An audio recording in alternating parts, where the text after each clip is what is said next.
इधर प्रातः काल हो गया, सारा समाज लगा हुए है दरबार। दशरथ का सब इंतजार कर रहे कि भाई आज राम का रात तिलक होगा, आ जाओ, अभी समय होगा। राजा आशावाद आए नहीं, क्या बात है, जाओ मंत्री तुम्हें जाओ देखो क्या बात है।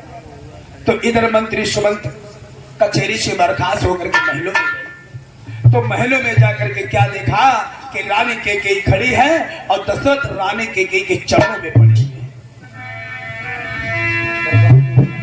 ये दृश्य देख मंत्री सुमंत और हैरान हो गया महलों।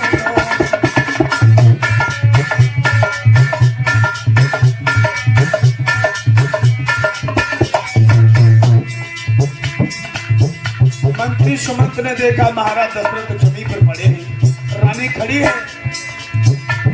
बहुत दृश्य देख मंत्री सुमंत हैरान हो गया महलों।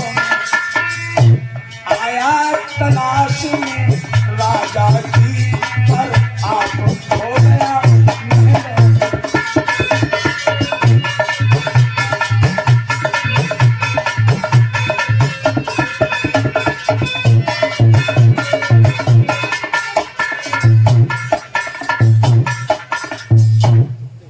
मंत्री सुमंत जब आया देखा कैकेयी खड़ी हुई है, दशरथ जमी भी पड़े हैं, करा रहे हैं राम बेटा राम।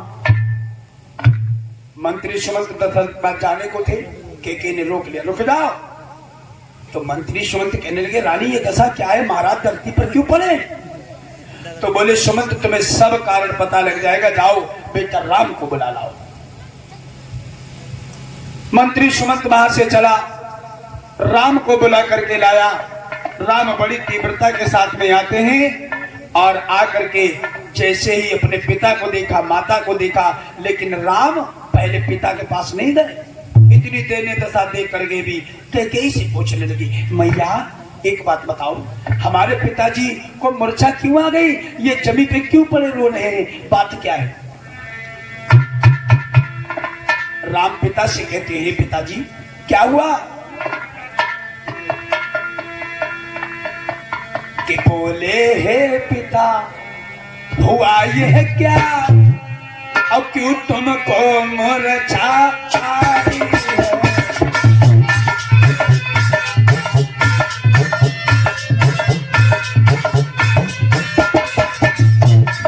पिताजी बोले हे पिता हुआ ये क्या, क्यों तुमको मूर्छा आई है? क्या किसी रोग ने घेरा है या कोई विपदा आई है?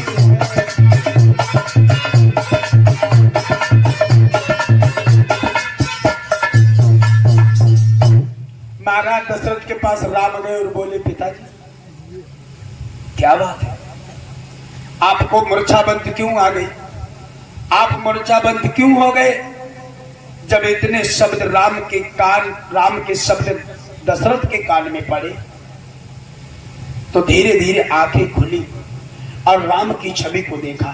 बेटा राम राम राम कि कुछ आया चेत खुली,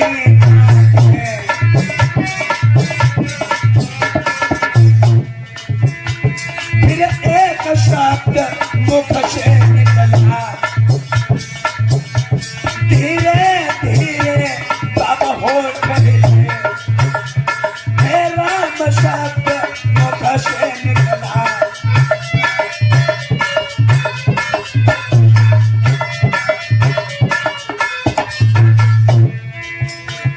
बेटे की प्यारी छवि निहार अच्छी प्रकार भरती आंखें, आशीष आंखों में दे, फिर वही बंद कर ली आंखें।